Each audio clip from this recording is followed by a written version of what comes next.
సినిమాలనేవి మన జీవితంలో ఒక భాగంగా మారాయి. సినిమా చూసేవాళ్ళు, సినిమా తీసేవాళ్ళు, సినిమాలు వచ్చే సంఖ్య కూడా రోజు రోజుకి పెరుగుతూ వస్తుంది.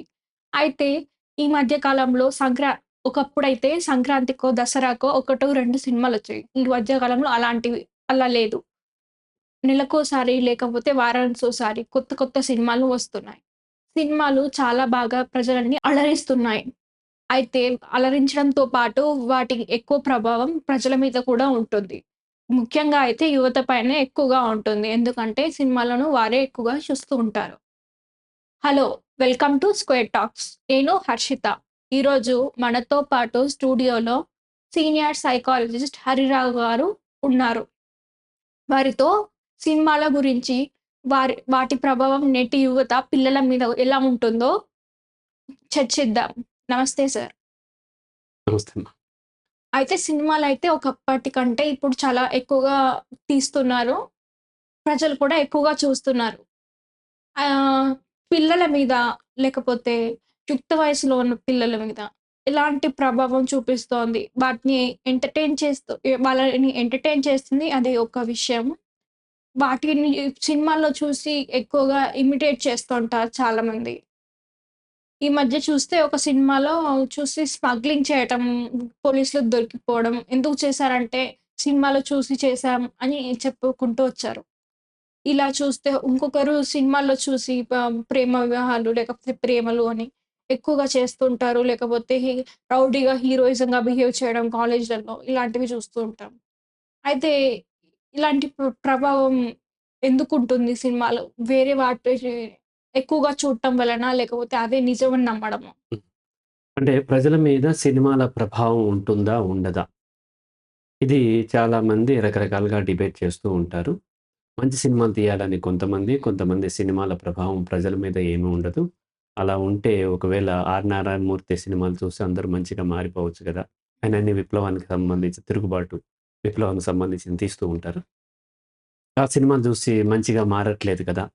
సినిమాల ప్రభావం ఉండదని కొంతమంది, ఉంటదని కొంతమంది. అయితే సినిమాలు లేకముందు రకరకాల కళలు, చాలా కళలు హ్మ్. ఇప్పటికీ ఉన్నాయి. అవేంటి 64 కళలో ఎన్నో అంటూ ఉంటారు గదా! పాటల రూపంలోని ఒక విషయాన్ని చెప్పటము, మ్యూజిక్, ఆర్ట్ రకరకాల వాటిల్లో సినిమా కింద టెక్నాలజీ పెరిగిన తర్వాత సినిమా వచ్చింది. అంతకుముందు నాటికలుండేవి. హ్మ్. పూర్వకాలంలో అయితే మామూలుగా డ్రామాలు, నాటికలు అటువంటివి చేసేవాళ్ళు. మెల్లమెల్లగా అవి మారి ఫిల్మ్ వచ్చింది. షూట్ చేయటము. కదిలే బొమ్మలు. చలనచిత్రం అంటారు. చలనము అంటే కదిలే బొమ్మలతోని స్క్రీన్ మీద మనం చూస్తూ ఉన్నాము. అవి ఫస్ట్ 'మూకీ' సినిమాలొచ్చినాయి. అంటే డైలాగ్స్ ఉండవు. ఓన్లీ విజువల్స్ మాత్రమే ఉంటాయి. ఆ విజువల్స్‌తోని మనం కొంత ఎంటర్‌టైన్ అవ్వటం. ఆ తర్వాత డైలాగ్స్ కూడా, ఆడియో కూడా దానికి యాడ్ అవ్వటము. ఆ తర్వాత కలర్‌లో వచ్చినాయి. 'ఈస్ట్ వన్ కలర్' అనేవాళ్ళు. ఆ తర్వాత ఫుల్ కలర్. ఇట్లా ఆడియోలో కూడా రకరకాలైనటువంటి ట్రాక్స్ రావటము. స్టీరియోఫోనిక్ సౌండ్ అని రకరకాల ట్రాక్స్‌లో రావటం. అట్లా టెక్నాలజీ డెవలప్ అవుతూ ప్రతి ఊర్లోనూ ఈ సినిమాలు ప్లే చేసేటువంటి థియేటర్లుండటము. ఆ థియేటర్లు పెరిగి పెద్ద పెద్దగా మల్టీప్లెక్స్‌గా మారటం. ఇట్లా సినిమా అనేది ప్రజల యొక్క జీవితంలో ఒక భాగంగా మారింది. మిగతా కళలంత భాగం కాదు. ఆర్ట్ ఉంది, భరతనాట్యం ఉంది, లేకపోతే వెస్టర్న్ స్టైల్ డాన్సెస్ ఉంటాయి, మ్యూజిక్ ఉంటుంది. అవి భాగం కాదు. కానీ సినిమాలు మాత్రం అందరికి, అన్ని దేశాలలో ప్రపంచవ్యాప్తంగా ఒక భాగంగా మారింది. అయితే ఈ సినిమా అనేది ఒక బలమైనటువంటి మాధ్యమం కూడా. మాధ్యమం అంటే ఏంటి? ఒక విషయాన్ని వేరే వాళ్ళకి కమ్యూనికేట్ చేయటానికి మధ్యలో వాడేటువంటి సాధనం. హ్మ్. అవేంటి రిటర్న్‌గా వాడొచ్చు. అంటే మనకి పత్రికలు, వార్తాపత్రికలు, రకరకాల మ్యాగజైన్స్ అలాగే వచ్చేసి ఫోన్‌లలో చెప్పొచ్చు. పాంప్లెట్స్ రూపంలో మనము ఏదన్నా విషయాన్ని కమ్యూనికేట్ చేయొచ్చు. సోషల్ మీడియాలో హ్మ్. కమ్యూనికేట్ చేయొచ్చు. అలాగే వచ్చేసి టెలివిజన్‌తోని కమ్యూనికేట్ దాంట్లో రకరకాల షోస్‌లో కమ్యూనికేట్ చేయొచ్చు. అలాగే సినిమా గూడా ఒక మాధ్యమం. సినిమాలో గూడా తమ యొక్క అభిప్రాయాన్ని గాని, తమ యొక్క వ్యూని గాని చెప్పటానికి అవకాశం ఉంది. అయితే ఇప్పుడు మనం చూసినట్లయితే సినిమాల్ని మనం సహజంగా లోకల్ సినిమాలు అంటే మన ప్రాంతీయ భాషల్లో ఉండే వాటిని టాలీవుడ్ అని, తెలుగు సినిమాని టాలీవుడ్ అని, తమిళ్ అయితే కోలీవుడ్ అని, మల్లువుడ్ అని ఇట్లా రకరకాల పేర్లతో పిలుస్తూ ఉంటారు. అలాగే వచ్చేసి ఇండియన్ ఫిల్మ్‌నేమో బాలీవుడ్ అని పిలుస్తూ ఉంటారు. ఇంగ్లీష్ సినిమాల్ని హాలీవుడ్ అని పిలుస్తూ ఉంటారు. హాలీవుడ్‌లో తీసేటువంటి సినిమాల్ని హాలీవుడ్. దాన్ని కాపీ చేస్తూ బాలీవుడ్ అని హిందీలో సినిమాలు దాని పేరది పెట్టారు. అలాగే టాలీవుడ్ అని రకరకాల పేర్లు పెడుతూ ఉన్నారు. హాలీవుడ్ నుంచి కాపీ చేసుకుంటూ. ఈ సినిమాల పరంపర గూడా ఎలా వస్తుంది? కొత్త కొత్త ఐడియాస్ ఎక్కువగా గూడా ఇంగ్లీష్ వాటిల్లో వస్తాయి. ఎందుకంటే దాని మార్కెట్ పెద్దది ఇంగ్లీష్ అనేది. అమెరికా నుంచి మొదలుపెట్టి ఇండియా దాకా, ఇండోనేషియా అన్ని దేశాల్లోనూ వాటికి మార్కెట్ ఉంటుంది. ఇంగ్లీష్ వచ్చిన వాళ్ళుంటారు కాబట్టి, ఇంగ్లీష్ ఫిలిమ్స్‌కి మార్కెట్ పెద్దదవ్వటం వల్ల బడ్జెట్ కూడా ఎక్కువుంటుంది. క్రియేటివిటీ కూడా కొత్తగా వచ్చే అవకాశాలెక్కువుంటాయి. అక్కడ కొత్తగా వచ్చినటువంటి ఐడియాస్, ఆ తర్వాత దాన్ని ఇన్‌స్పైర్ అయ్యి నేషనల్ లెవెల్ సినిమాస్ అది ఇండియా అయితే బాలీవుడ్‌లో దాన్ని ఇన్‌స్పైర్ అయ్యి ఆహ్, ఆ జానర్‌లో సినిమాలొస్తూ ఉంటాయి. అలాగే ఆ తర్వాత ప్రాంతీయ వాటిలోకి వస్తూ ఉంటాయి. ప్రాంతీయం ఎందుకంటే ఇక్కడ కల్చర్‌కి అనుగుణంగా ఉన్నది మాత్రమే అడాప్ట్ చేసుకుంటూ ఉంటారు. అలాగే కొన్నిసార్లు ప్రాంతీయంగా కూడా కొత్త కొత్తగా వచ్చినవి మళ్ళీ నేషనల్ లెవెల్‌లో ఎమర్జ్ అవుతూ ఉంటాయి. ఆ తర్వాత వెళ్ళి కొన్నైతే ఇంటర్నేషనల్ లెవెల్‌లో కూడా కొత్త కొత్త టెక్నాలజీ కానీ, క్రియేటివిటీ కానీ, ఐడియాస్ కానీ వెళ్తూ ఉంటాయి. ఈ క్రమంలో ఎక్కువగా సినిమాలో ప్రేక్షకుల్ని గతంలో చూసినట్లయితే 70లో, 80లో చూసినట్లయితే సినిమాలు ఎక్కువగా మన తెలుగు ఆర్ ఇండియన్ ఫిల్మ్స్‌లో ఎక్కువ ఆదర్శాలకు ఎక్కువ అవకాశం ఉండేది. అంటే ఒక పేద వర్గానికి ఒక ప్రతీకగా ఉండి, ధనికులు లేకపోతేనేమో హ్మ్, దోపిడీదారులకు వ్యతిరేకంగా పోరాడుతూ, ఆ ధనికుల అమ్మాయి పేదవాడిని ప్రేమించటము, లేకపోతే పేదవాళ్ళ అమ్మాయి ధనికుడిని ప్రేమించటం. ఇట్లా కులాంతరంగా, వర్గ వర్గాలకు అంతరంగా అంటే ధనిక, పేద సంబంధం లేకుండా మతాంతరంగా ప్రేమ ఉంటుందని చెప్పటము. అలాగే నీతి నిజాయితీలతోని బ్రతకటం యొక్క విలువల్ని చెప్పటం ఇలా ఉండేది. మనం 70, 80లో చూసినట్లయితే ఆ విధంగా ఉండేది. 'NT Rama Rao', 'Nageswara Rao' black and white సినిమాల్లో అటువంటివి ఉండేది. దాంతో పాటు ప్రేమ అనేది కూడా ఎక్కువుండేది. అట్లా మెల్లగా 80స్‌లోకొచ్చేసరికి ఈ పోరాటాలు లేకపోతే నిజాయితీ, వాల్యూస్ ఇవి తగ్గుతూ ఎక్కువగా ప్రేమ నుంచి వల్గారిటీలోకి మెల్లగా జారుకుంది. వల్గారిటీలో ఏమైంది? ఐటెమ్ సాంగ్స్ పెట్టటం. అప్పట్లో కొంతమంది 'జయమాలిని' అని, 'జ్యోతిలక్ష్మి' అని, 'సిల్క్ స్మిత' అని కొంతమంది ఐటెమ్ సాంగ్స్ పెడుతూ వాటి ద్వారా వాళ్ళు వ్యాపారం చేసుకోవటం మొదలుపెట్టారు. 'ఎల్ఆర్ ఈశ్వరి' ఇటువంటి వాళ్ళు అటువంటి పాటలు చక్కగా పాడేవాళ్ళు. దాంట్లో కూడా కొంత ఆర్ట్ ఫార్మ్ ఉండేది. కొంత వల్గారిటీ కూడా ఉండేది. స్టిల్ ఐటెమ్ సాంగ్స్ కోసం సినిమా సక్సెస్ అవుతుంది. ఏ సినిమా తీసినా లాస్ట్ దాంట్లో ఒక ఐటెమ్ సాంగ్ ఉండేది. అది మెల్లమెల్లగా ఏమైందంటే ఇంకా పెరుగుతూ విలువలు తక్కువ పెట్టేసి ప్రేమ పేరుతోని సెక్స్ గురించినటువంటి భంగిమలు, సెక్స్ గురించినటువంటి మాటలు డబుల్ మీనింగ్స్‌తో ఉండటం, పాటలు గూడా అలాగే మారిపోయినాయి. అలా 80స్, 90స్ అట్లా వచ్చేసరికి మెల్లమెల్లగా సినిమాలో హీరో యొక్క లక్షణాలు గూడా మారటం వచ్చినాయి. హీరోయిన్ లక్షణాలు గూడా మారటం వచ్చినాయి. హీరోయిన్‌లు గతంలో చూసినట్లే కొంత వ్యక్తిత్వం ఉన్నట్టుగా చూపిచ్చేవాళ్ళు. అది నిజంగా వ్యక్తిత్వమా కాదా పక్కన పెడదాం. కానీ కొంత వ్యక్తిత్వం ఉన్నట్టుగా చూపిచ్చేవాళ్ళు. ఆ తరువాత హీరో క్యారెక్టర్‌లు గూడా మారటం వచ్చింది. అప్పట్లో ఆదర్శంగా ఉండేటువంటి వాడు, బాగా చదువుకునేవాడు, గుడ్ స్టూడెంట్ అల్లా బ్యాక్ బెంచర్‌లాగా బ్యాడ్ స్టూడెంట్‌గా మారటం మొదలుపెట్టిన వాళ్ళు వీళ్ళని కొట్టేయటం. అవసరమైతే అంటే విలన్ ఎలాగో విలనే. అవసరమైతే విలన్‌ని ఎదుర్కోవటం కోసం ఇతను గూడా చెడు మార్గాల్ని గూడా చూజ్ చేసుకుంటం అనేది పెరిగింది మెల్లగా. అలా అలా పెరుగుతూ, పెరుగుతూ కొంతకాలం వచ్చేసరికి ఈ గుడ్ స్టూడెంట్ అని ఎవరైతే మనం అంటున్నామో అంటే సమాజంలో గుడ్ అని మనం అంటున్నామో, వాళ్ళని ఒక చేతగాని వాళ్ళుగా, ఒక కమెడియన్‌గా చూపించడం మొదలైంది. అంటే గుడ్ స్టూడెంట్ ఒక కమెడియన్. అలాగే గుడ్ టీచర్ ఒక కమెడియన్‌గా మార్చేసేసి, హీరో లక్షణాల్లో మెల్లమెల్లగా చెడు లక్షణాలు, రౌడీ లక్షణాలు గూడా ఉండటం. ఎవరినంటే వాళ్ళని కొట్టేయటం. ఇటువంటియన్నీ గూడా మెల్లగా పెరుగుతూ వచ్చినాయి. ఆ పెరిగే క్రమంలో మనకిప్పుడు ప్రెజెంట్ ట్రెండ్ వచ్చేసరికి హీరో క్యారెక్టర్‌లు, దొంగలు, పాత కాలంలో గూడా దొంగలున్నారు. బట్ ఈ కాలంలో దొంగలుండేవి. ఇప్పుడు 'దొంగ' అనే సినిమా, 'కొండవీటి దొంగ' అని చిరంజీవి తీశాడు సినిమా. అలా 'గుడుంబ శంకర్' ఇట్లా చెడు పేర్లు కూడా పెట్టుతూ సినిమాలు వచ్చేవి. ఇప్పుడు అక్కడి నుంచి ఏమైంది అనంటే, ఇప్పుడు రీసెంట్‌గా వచ్చినటువంటి 'పుష్ప' సినిమాలో అదెక్కువ వివాదంగా మారింది. దాంట్లో ఏమైందంటే, ఆ హీరో ఒక స్మగ్లర్. అది చూసి అందరూ స్మగ్లింగ్ జేస్తారా? చేస్తారు అని కొంతమంది, చెయ్యరు అని కొంతమంది. ఇలా వచ్చింది. సినిమాల్లో విలువలు ఉండాలి. సినిమాలో హీరో క్యారెక్టర్‌కి విలువలు ఉండాలి అన్న దాంట్లో చర్చ జరుగుతూ ఉంది.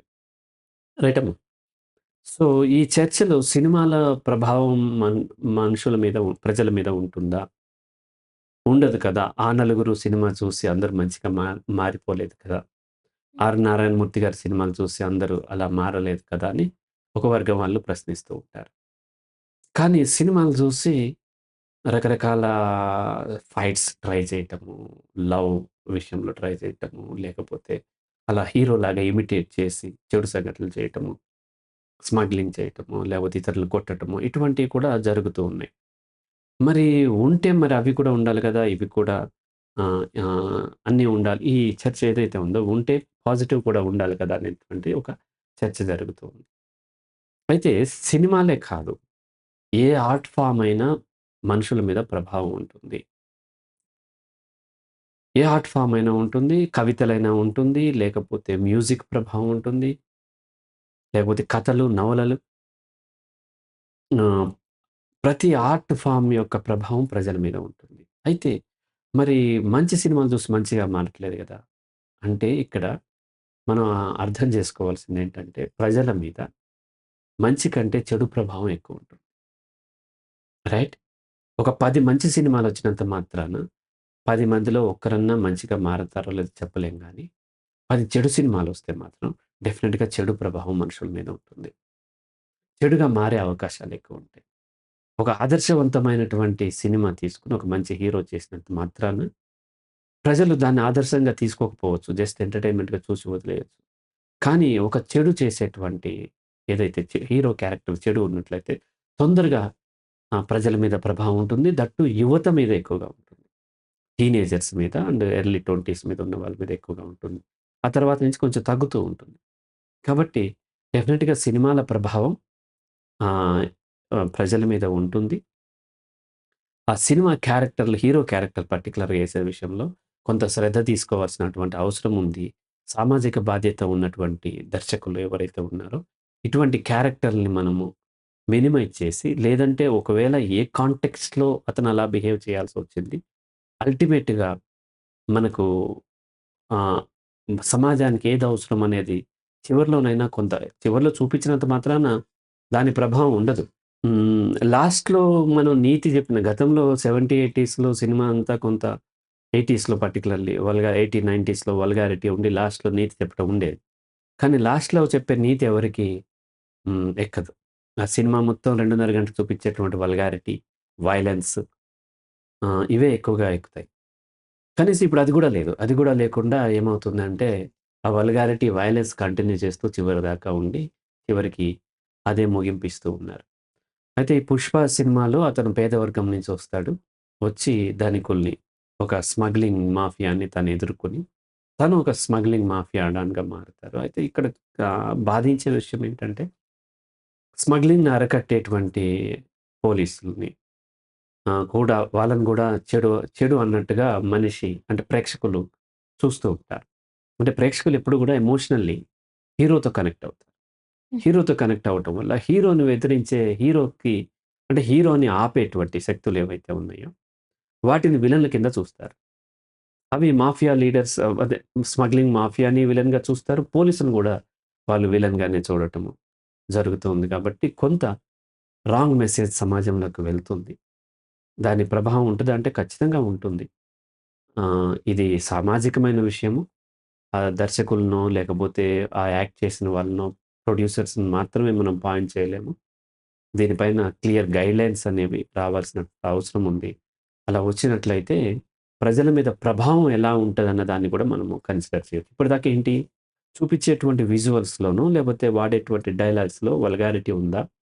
లేకపోతేనేమో చట్ట వ్యతిరేకమైనయి ఏమన్నా దేశ వ్యతిరేకమైనయి ఏమన్నా ఉన్నాయా? ఇటువంటివి చూసి సెన్సార్ చేస్తూ ఉంటారు. కానీ ఓవరాల్ కాన్సెప్ట్ ఏమి చూపిస్తుంది అనే దాని మీద ఎక్కువ శ్రద్ధ లేదు. జపాన్ లాంటి దేశాల్లో కాన్సెప్ట్ ఏమి కమ్యూనికేట్ చేస్తుందో కూడా చూస్తారు. చూసి వాళ్ళు కాన్సెప్ట్ రాంగ్‌గా కమ్యూనికేట్ చేస్తుంది అనుకున్నప్పుడు దానికి అవసరమైన రిస్ట్రిక్షన్స్ పెడుతూ ఉంటారు. కొన్నిసార్లు సెన్సార్ సర్టిఫికేట్ ఇవ్వరు. కానీ భారతదేశంలో ఇప్పటికీ కూడా కేవలం విజువల్స్ అండ్ ఆడియో మాత్రమే చూస్తున్నారు తప్ప, ఒక హోలిస్టిక్‌గా ఒక సినిమా ఏం చెప్తుంది? దాని ప్రభావం ప్రజల మీద, యువత మీద ఎలా ఉంటుందనేది కన్సిడర్ చేయట్లేదు. దాన్ని గూడా కన్సిడర్ చేయాల్సిన అవసరం ఉందని నా ఉద్దేశ్యం. అయితే సార్ ఇప్పుడు సినిమా ప్రభావం అనేది హ్మ్. ప్రజల మీద ఉంటుంది. దాన్ని ఆపలేం మనం. అలాంటప్పుడు సినిమాలు చూడకూడదు అని ఒక వర్గం చెప్తుంది. అసలు సినిమాలనేవి అనవసరమైనవి. మనకి అవి అవసరం లేదు అని వ్యతిరేకతతో ఉంటారు. కానీ నిజానికి దానివల్ల సినిమాలు చూడడం ఆగటం లేదు. ఒక పక్క ఇంకా అలా చెప్పే దాన్ని అనవసరం, దాంట్లో ఎంతో కొంత నిజం ఉన్నా కూడా అది హ్మ్. ఒక అర్థం లేని ఆహ్, సలహా అన్నట్టు చూస్తూ పెరుగుతూ వస్తుంది. రైట్. మరి ప్రజలకి ఎలా చెప్పాలి మనం వాళ్ళకి అర్థమయ్యేటట్టు? రైట్. ఫస్ట్ సినిమాలు చూడటము చూడకూడదు అనేటువంటి సెంటెన్స్ కరెక్ట్ కాదు. చూడకూడదని ఏం లేదు. బట్ చూడాల్సిన అవసరం లేదు అనేది చాలామంది వాదన, నా వాదన కూడా. సినిమాలు చూస్తే ఎంటర్‌టైన్‌మెంట్ కోసమే చూడాలి. కానీ సినిమాల్లో ఎడ్యుకేషన్ ఉంటది. సినిమాలో లైఫ్ ఉంటది. సినిమాలో విలువలు ఉంటాయి అని ప్రేక్షకులు నమ్ముతున్నారు. ప్రజలు నమ్ముతున్నారు. అది ప్రాబ్లమ్. నేను సినిమాలు చూడను. నేను 98లో లాస్ట్ మూవీ చూసాను. ఆ తర్వాత నుంచి సినిమాలేవైనా నేను ఏదన్నా ప్రివ్యూ షో పిలిసి ఒపీనియన్ చెప్పమంటే వెళ్లి చూడటం. లేదంటే ఒక సినిమా ఏదైనా స్టడీ చేయటం కోసం చూడటమే తప్ప, మామూలుగా ఒక ప్రేక్షకుడిలాగా నేను సినిమా చూడను. నా పిల్లలు సినిమా చూడరు. నా పిల్లాడు ఒకడు 10 ఇయర్స్, ఇంకొకడు 16 ఇయర్స్ బాయ్. ఇంతవరకు వాళ్ళ లైఫ్‌లో సినిమాలే చూడలేదు. నా వైఫ్ అప్పుడప్పుడు తను సినిమాలు చూస్తది. టీవీలో కూడా కొన్ని సినిమాలు చూస్తూ ఉంటది. అయితే ఎందుకు సినిమాలు మానేశానంటే నాకు అర్థమైపోయింది. సినిమాల్లో ఏముండదు. సినిమాల్లో పనికొచ్చే విషయం ఏమి ఉండదు. ఉంటే మనకెట్లాగో వస్తది. దాన్ని ఆ బిట్ మాత్రం మనం చూసి స్టడీ చేయొచ్చు. ఒక హోలిస్టిక్‌గా ఒక సినిమాని చూడాల్సిన అవసరం లేదని నా ఉద్దేశ్యం. ఎందుకంటే అది లైఫ్‌లో పెద్దగా ఉపయోగపడేది కాదు. ఎంటర్‌టైన్‌మెంట్ అనేక రకాలుగా ఎంటర్‌టైన్‌మెంట్ ఉంటుంది. సినిమాలే కాదు రకరకాల మ్యూజిక్ ఉంటుంది. మ్యూజిక్ వింటాను. సినిమా పాటలు లేటెస్ట్ పాటలు కూడా నేను వింటూ ఉంటాను. అది మ్యూజిక్ కోసం. ఆ మీనింగ్ కోసమో లేకపోతే కాన్సెప్ట్ కోసం కాదు. సో, ఓవరాల్‌గా కాన్సెప్ట్ అనేది యూజ్‌లెస్ అని అర్థమైన తర్వాత ఎందుకంటే దాంట్లో ప్రాక్టికల్‌గా ఉండదు. చాలా ఇంప్రాక్టికల్ ఉంటుంది. 'బాహుబలిలో' ప్రభాస్ ఒక శివలింగం, అట్ట శివలింగం పట్టుకొని నీళ్ళలోకి దూకుతాడు. మిగతా వాళ్ళకి అది రాయిలాగా అనిపించుండొచ్చు. కానీ నాకు అట్ట శివలింగంలాగా ఎందుకంటే ఫిజిక్స్ అర్థమైన వాడికి అంత అంత అంత సైజ్ ఉన్నటువంటి రాతి శివలింగం ఎంత బరువుంటదో తెలుసు. అది మోసేటప్పుడు బాడీ లాంగ్వేజ్ ఎలా మారుతదో తెలుసు. దాన్ని పట్టుకొని నీళ్ళల్లోకి దూకితే కాళ్ళు ఇరుగుతాయా లేదా అనేది తెలుసు కాబట్టి ఇదంతా ఆర్టిఫిషియల్‌గా అనిపించి నేను చూడలేను. సో, అది అర్థం కాని వాళ్ళకి చూడగలుగుతారు. కొంత ఎంటర్‌టైన్ అవ్వగలుగుతారు. ఇప్పుడు సినిమాని యాస్ ఎన్ ఎంటర్‌టైన్‌మెంట్‌గా నేను చూడలేకపోతున్నాను. ఎందుకు చూడలేకపోతున్నాను? సైకాలజిస్ట్‌గా నాకు అన్నీ అర్థమైపోవటం, అట్రిబ్యూట్ చేయటం వల్ల అది ప్రాక్టికల్ కాదు. ఇప్పటిదాకా విలన్‌గా ఉండి లాస్ట్‌లో హీరోగా మంచివాడిగా మారిపోతాడు. నిజ జీవితంలో అలా జరగదు. అలాగే రకరకాలైనటువంటి గ్లోరిఫై చేసి చూపించటం అందులో. అటువంటియన్నీ కూడా నిజ జీవితంలో జరిగాయి కాబట్టి నేను చూడలేకపోతున్నాను. నా పిల్లలెందుకు చూడట్లేదు? ఆ ఏజ్ పిల్లలు చాలా క్రేజీగా ఉంటారు. సినిమాలు చూస్తూ ఉంటారు, డౌన్‌లోడ్ చేసుకుంటారు, ఓటీటీలో చూస్తూ ఉంటారు, లేకపోతే థియేటర్ కూడా వెళ్తూ ఉంటారు కదా! నా పిల్లలు ఎందుకు చూడట్లేదంటే వాళ్ళకి సినిమా కంటే మోర్ ఇంట్రెస్టింగ్‌గా ఉండేటువంటి టాపిక్స్ ఉన్నాయి వాళ్ళకి. వాళ్ళు స్టడీ చేసేటువంటి, వాళ్ళు చేసే రీసెర్చ్‌లో వాళ్ళ స్పేస్ గురించి కావచ్చు, ఫిలాసఫీ గురించి కావచ్చు, సైకాలజీ గురించి కావచ్చు, లేకపోతే అదర్ ఫిజిక్స్ కావచ్చు, బయాలజీ కావచ్చు.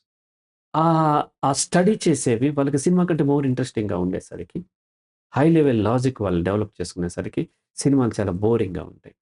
కాబట్టి సినిమా చూడాల్సిన అవసరం లేదు. కానీ సినిమాని బాగా ఎంటర్‌టైన్ అయిపోయి, సినిమా తప్ప వేరేది లేదు వాళ్ళని అట్రాక్ట్ చేసేదన్నప్పుడు, ఆ యువత చాలా ప్రమాదంలో పడే అవకాశం ఉంది. సినిమా హీరోలనో, విలన్‌లో కొన్నిసార్లు విలన్‌ని కూడా ఫాలో అవుతూ ఉంటారు.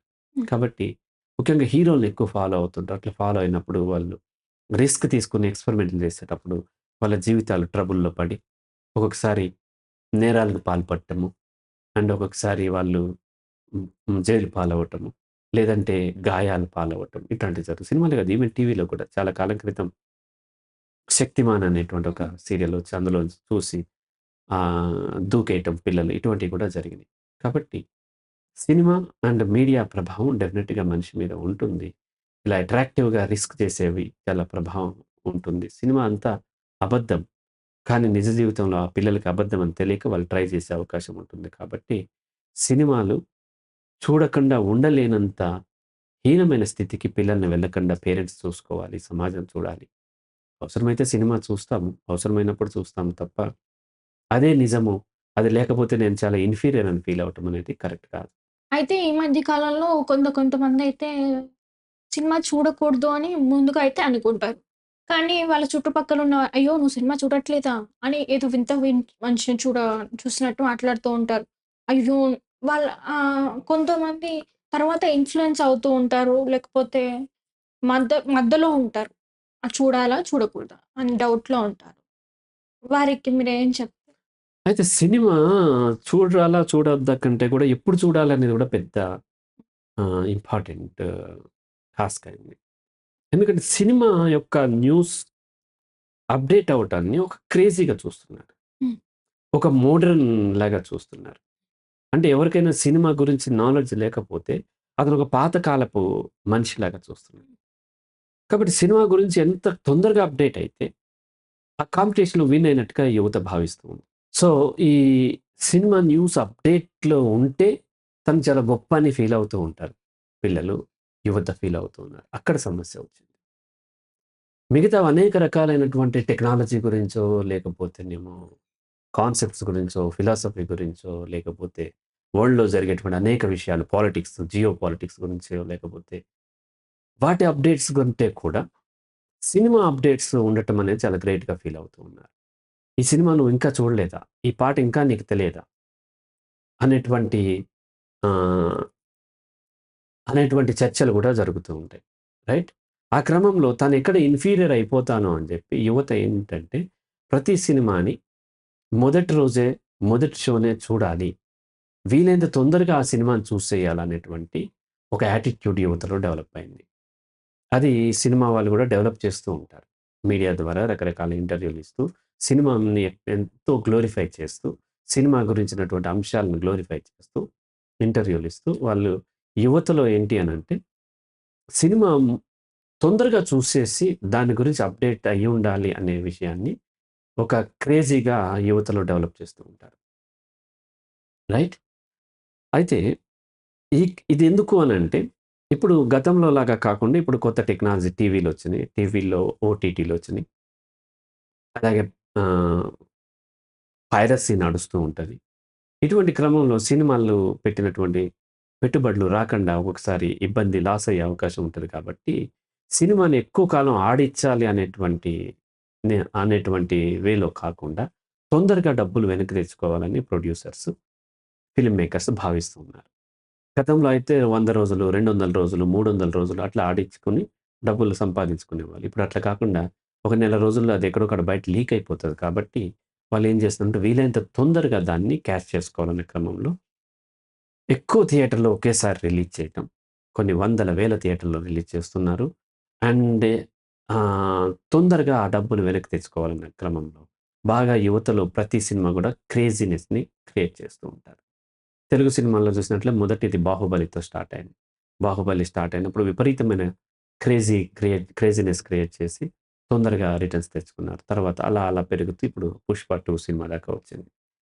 అలాగే మార్కెట్ సైజ్‌ని కూడా పెంచుకుంటున్నారు.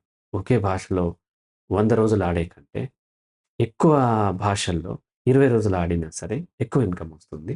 ఈ పైరసీ అయ్యే లోపు అంటే మనము ఒక సినిమాని పైరసీ కాకుండా ఆపలేం. టెక్నాలజీ అంత పెరిగిపోయింది. ఏదో ఒక రూపంలో పబ్లిక్ వెళ్ళిపోతుంది. కాబట్టి ఈ పైరసీ అయ్యే లోపు వాళ్ళు డబ్బుల్ని వెనక్కి సంపాదించాలని ఉద్దేశ్యంతోని ఏం చేస్తున్నారంటే ఇప్పుడు భారీగా సినిమాల్ని తీయటము. అది కూడా ఆహ్, వివిధ భాషల్లో పాన్ ఇండియా అంటున్నారు కదా! వివిధ భాషల్లో తీయటము. ప్రపంచవ్యాప్తంగా రిలీజ్ చేయటము. దాంట్లో రకరకాలుగా అడ్వాన్స్ బుకింగ్ అని లేకపోతే ప్రీ షోస్ ఏవైతే ఉన్నాయో ముందే షోస్ వేయటము. ఫాన్స్‌లో క్రేజీనెస్‌ని పెంచటము. ఇటువంటియన్నీ అవసరం పడ్డాయి. బికాస్ ఆఫ్ పైరసీ రావటం వల్ల. పైరసీ రాకపోతే ఇంత క్రేజీనెస్ పెంచాల్సిన అవసరం ఆ ప్రొడ్యూసర్స్ కూడా ఉండేది కాదు.